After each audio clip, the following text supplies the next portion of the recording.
Hi and welcome back to Prep Bytes. Now, in the previous session, we had kind of discussed on how exactly we can go in and toggle themes across multiple elements. But the problem was that we were achieving this by using a variable, and within a single component, it's altogether fine and good. But we want that particular variable to be accessible across other components as well, so that we can provide this theming thing to the entire application. Now, the way we are going to achieve this is by using something called as Redux and a library, which is called as Redux Toolkit, which will help us to go in and write Redux logic so that we can make our state globally available. Now, it's fairly easy to go in and get started with Redux in case you are not that familiar with it. There's a really cool quick start guide that they have provided, and there's a step-by-step instructions on how you can go in and integrate Redux Toolkit or Redux logic into your React application. Okay, so the very first step is to go in and install the Redux Toolkit and React Redux library, because the React Redux library will help us to go in and provide our store as well as being able to access the data from our store. Okay, so this would be the very first step that we'll have to go in and do. So let's just go in and install the same in our React application. So I'm just going to open up my terminal over here, put in the commands and press enter. This will go in and install two of these libraries, which is React Redux and Redux Toolkit. Now, in order to go in and make sure that we are following the right format, the file structure, I'm going to create up a folder within my source folder itself, and we'll call this as features. All right. So this is going to go in and contain all of the Redux logic that we're going to go in and write. So we're going to be creating in if you're familiar with Redux, the idea of Redux is that you're going to be going in and creating something called as slices. Okay, each slice basically represents a state, and we'll be able to go in and perform operations on that state by going in and dispatching actions and using these reducer functions. So the whole process is a bit on the lengthier side to set up. So once your store has been set up, creating these slices and managing your state kind of becomes really easy for us. Okay, and you also do get tons and tons of developer tools that you can use alongside Redux. Okay, so now to go in and get started, the very first thing that you're going to go in and do is to create your Redux store. So I'm going to create a file over here, and I'm going to call it as store.js. In order to go in and create a store, the process is really simple. We are going to use a pre-built function which is called as configure store. Okay, so configure store is a function which is going to go in and return us the store. And the thing to keep in mind over here is that this store of ours, okay, I'll just go in and get it exported here and here itself. The thing is that this particular function goes in and requires a parameter. Okay, you need to go in and provide it with something.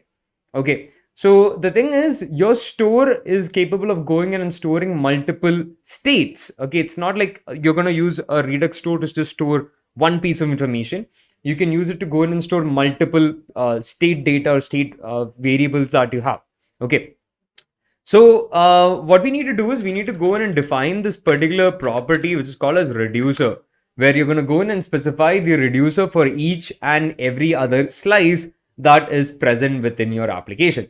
So for the time being though, I'm going to be creating in a reducer, which will be for a slice that will create for the theming, right? So we'll be coming back to the store.js in a minute after we've created our reducer.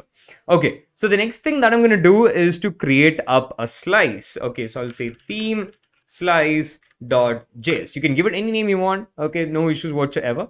Now, the next step will be to go in and create your slice. So I'm using a function called as create slice, and this allows me to go in and create up a slice which is going to go in and store the state that our application requires.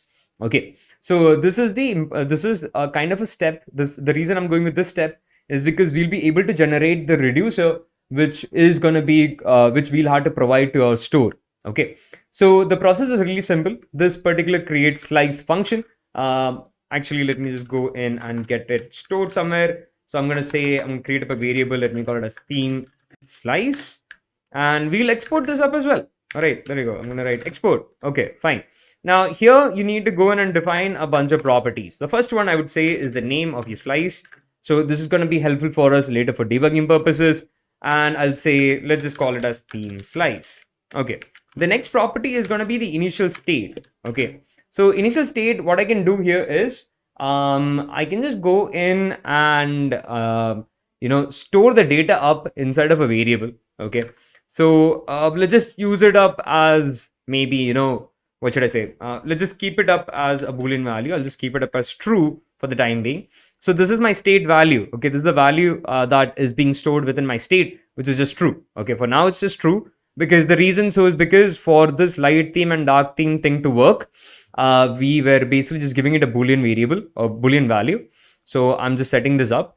And right after this, the next set of parameter, the next parameter, this is the last parameter you are going to require, which is a parameter called as reducers, where we'll be specifying the functions, the reducer functions that are going to be able to change our state.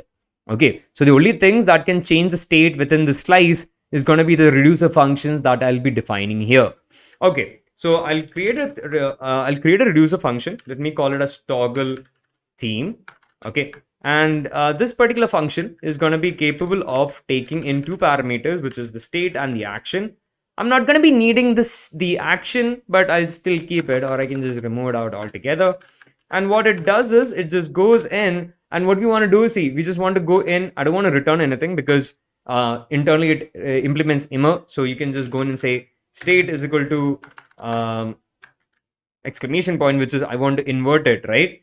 So I'm using the logical operator, the logical not operator, and say state. Okay, so what this will do is it'll just go in and update the value state with the inverted or the logical not of whatever is the previous value of state. Okay, so this is it. This kind of goes in and does it. Okay, this is not equal to, I'll need a colon here. All right, and we need our arrow function, our arrow operator, right? There you go.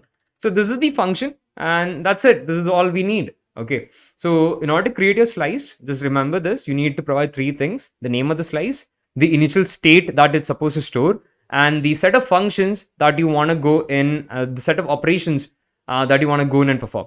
So I just want to perform one operation, which is to toggle the theme. And what it does is it takes the state and inverts it and updates its own value. Fine. Once this is done, the next set of things that we're going to need is our actions. What are the actions that can be dispatched? And we also need the reducer for this particular slice. Okay. I'm not going much into detail on how Redux works. I'm basically going in by this assumption that you're already somewhat familiar with how Redux works. Right, so I'm just using Redux toolkit. It's fairly easy to go and pick up as well, as I've already said. Okay, so now what we're going to do here is let's just go in and get access to our actions. Okay, now getting access to your actions is also really simple. What I can do over here is that this particular function create slice, it automatically goes in and generates the action creators and the reducers that we have. Okay, so what we can do here is we can just directly access them up, and the way to do this is really simple. So I'm going to write the name of my slice, which is theme slice, and there is a particular property called as actions that we're going to go in and use. And what this does is it goes in and gives you access to this auto generated set of action creators. So it will have the same name as that of my reducer functions. So the name of reducer function is toggle theme. So the action generator will also have the same name. Okay, so I'm saying const toggle theme. Okay, so my actions have been generated. I gave them a name. Let's just go in and make sure we are exporting it, because I'll be using this action creator later on in many other areas. Okay, and then the next, not in many other areas, just in the sidebar, because I want to go in and toggle the theme. Okay, and now what we want is we want the reducer. Okay, so this also is fairly easily done. In order to go in and get access to your reducer, you can use the reducer property. So the name of my slice is theme slice, and I'm going to say dot reducer. This goes in and gives me access to my reducer. Okay, now I'll just go in and do an export for the same as well, or much rather, we'll do a default export, right? Let's do a default export so that this can be exported and taken into our store. Okay, so I'll say import theme slice from theme slice. Okay, so it just automatically, so what is getting imported over here is the reducer. I'm just going to change the name. Okay, theme slice reducer, and within this, I can go in and specify all the slices that are present within my Redux store. So right now, only have one slice. So I'm going to just specify it, directly. So theme slice reducer is what we have imported. And as this is a key value pair, we need to give it a key that we're going to use later to access, right? So I'm going to say theme key. Let's just give it a name, and I'm going to call it as theme key. There you go. And that's kind of it. Okay. If you have multiple slices, you can just add more over here. So you can say this is key number 2, and then whatever reducer that you've created for the slice, imported and specify it here. As for the time being, as I only need one slice and one slice alone, this is all that is needed. All right.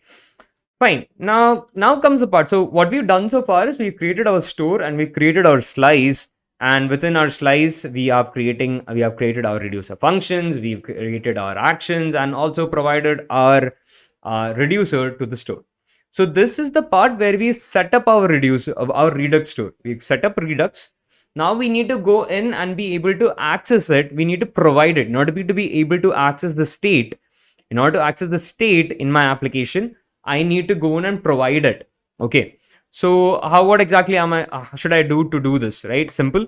So I want to get it provided to the entire application. So I'm going to jump into index.js, and we get access to this particular component from the React Redux library. See, one of the libraries that we had installed along with the toolkit was this library called as React Redux. And this gives you access to a bunch of components and pre-built functions and hooks that helps you to integrate Redux with that of React. Okay. Now, one such component that we are going to be requiring in here is this component called as the provider component. Don't mistake it with the provider component you might use with context API. This is a component which we are getting from the React Redux library. Now, this particular component has an attribute which is called as value. Okay. So I'm going to go in, not value, sorry, value is for the context API. For this, we have an attribute called a store, and I need to provide my store. So let us go in and get it imported. So I'm going to say import store from.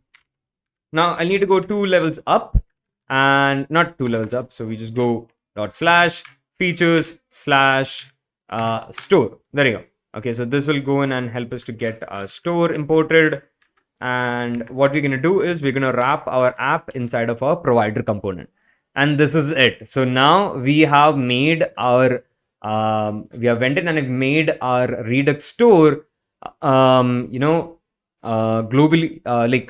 made available to the entire application that we are creating. Okay. All right. Okay, wait a second. So we've done a normal export.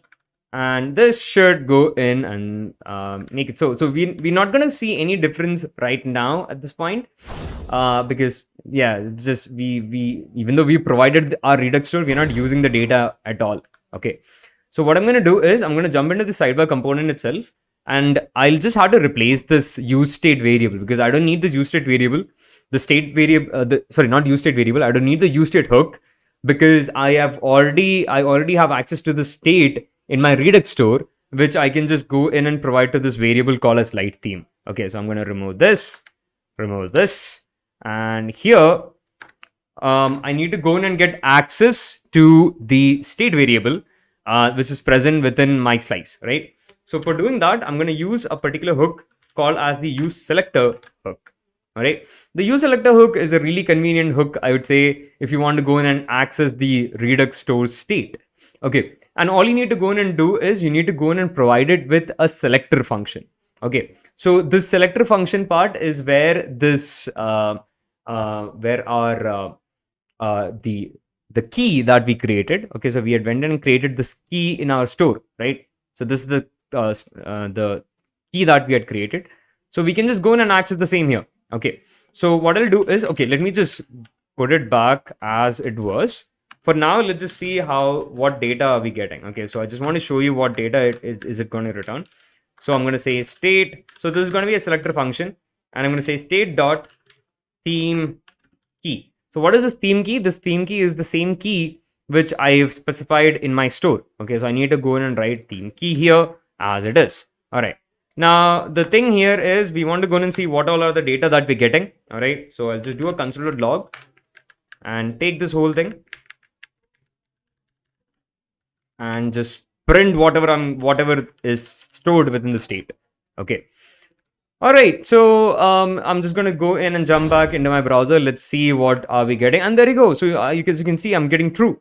Okay. So it is working. Okay. So when I go in and I use this useSelector hook and provide it with a selector function, just in the selector function, you just need to write the name of the key and you're able to get that particular data, which is true. Okay. So that's pretty convenient. So what I can do now is I can make this into just a normal variable. And I'll remove this from here, and remove this from here, and just directly get it assigned. There you go. So light theme is now going to go in and work, but the thing here is, as you can see, like set light theme, we just went and removed set light theme, right? So what I'm going to do here is, okay, let me just show you what I just did. So we have this console log. I'm just going to go in and try to take in the data directly. Okay. And in this on click button, okay, so we have an on click button here.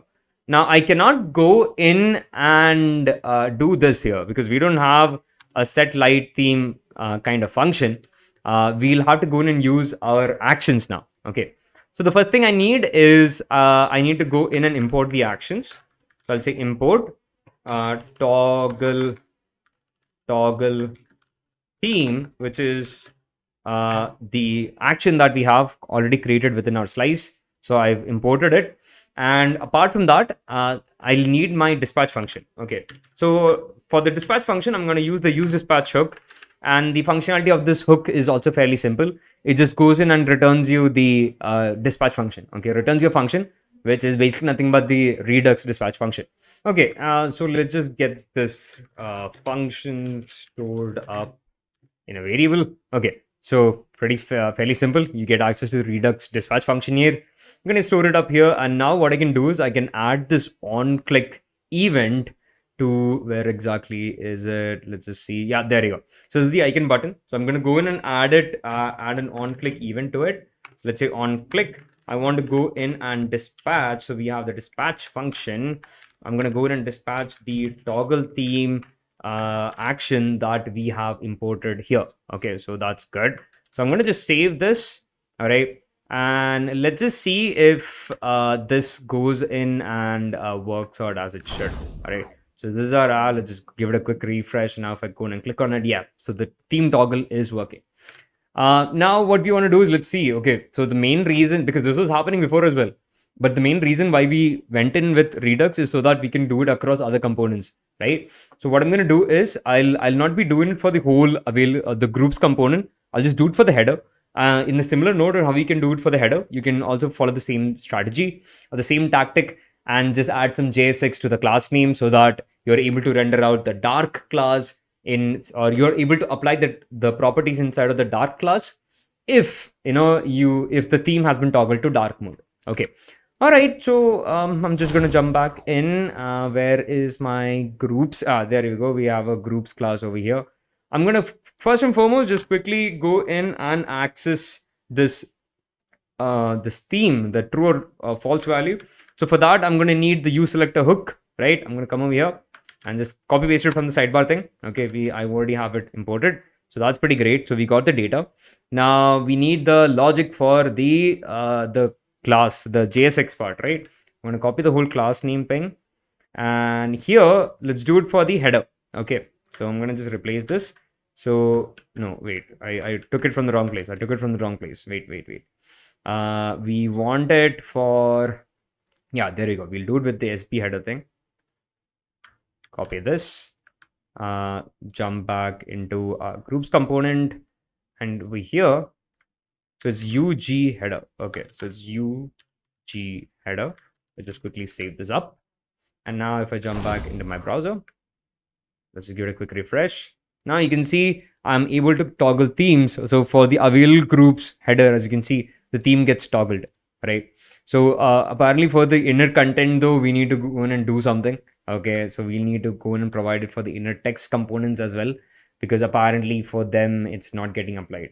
Okay, so this is going to be fairly easy. Like, for UG title, let me just go in and do it in the um, I'm just going to keep you guys over there on the browser, and I'll just go in and make the change out at VS Code. Now, if I just go and give it a quick refresh, now you can see even the text goes in and works out as well. So all we are doing is we're just using one class, which is the dark class. And if the theme has been set down to dark mode, then we will go in and give the properties of the dark class to all of the elements, even though we'll have to specifically go in and do so, for some particular elements. But for majority of the elements, this particular tactic will go in and work out. Okay, so now what you guys have to go in and do is to complete the process of giving themes to all the elements. Okay, the first thing you have to do is, for whichever component it is, get the state data from the Redux store by using the useSelector hook, and then use the JSX part to go in and provide the theming options to each of your elements which need a bit of theming. Okay, so that and all is it in terms of how exactly we can go in and get this feature of being able to toggle the theme. Okay, so in the next video, we're going to go in and see how exactly we can go in and create the mobile UI for our particular application. Okay, so we'll be going in and making some changes. We'll be using a bit of media queries here and there, left and right, so that we can make this mobile UI as well, so that our application works across varying devices. So all in all, that would be all for this particular video. We'll see you guys in the next one.